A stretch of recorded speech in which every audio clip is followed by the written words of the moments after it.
এই সাধাৰণ জীৱনটোত যে ইমান ধুনীয়া এটা প্লেচ দেখিবলৈ পাম সেয়া কিন্তু কেতিয়াও কল্পনা কৰিব পৰা নাছিলোঁ। এয়া সম্ভৱ হৈছে মানুহজনৰ কাৰণে। আপোনালোকে হয়তো গম পাইছে আজি ক'লৈ আহি আছোঁ।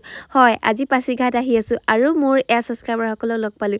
যদি ক'ৰবাত যাওঁ মোৰ ছাবস্ক্ৰাইবাৰসকলক লগ পালে মোৰ কিন্তু একেবাৰে বুকু উফন্দি উঠে আৰু সেইপিনে ওপৰলৈ উঠি গৈ আছোঁ। ভিউটো চাবলৈ বাৰু আপোনালোকে অপেক্ষা কৰি আছেনে? কি ধুনীয়া এটা ম'মেণ্ট চাওকচোন, ইমান ধুনীয়া লাগিছে নহয়নে ৰাস্তাটো, আৰু খোজকাঢ়ি গৈ থাকোঁতে ইমান ধুনীয়া লাগিছিলে। আৰু আপোনালোকক দেখাই আছোঁ চিৰকি ৱাটাৰফল, সেইটো আছে পাছিঘাটত, বহুতেই ধুনীয়া হয়। আপোনালোকে হয়তো বহুতে ইয়ালৈ আহিছেও চাগে। চাওকচোন কি ধুনীয়া নহয় জানো? মই মানুহজনক কৈছোঁ আজি আৰু ইয়াৰ পৰা নাযাওঁ দিয়া, দুয়োটাই ইয়াতে থাকোঁ ব'লা। মানুহজনে কৈছে বাৰিষা হ'লে কি কৰিবা?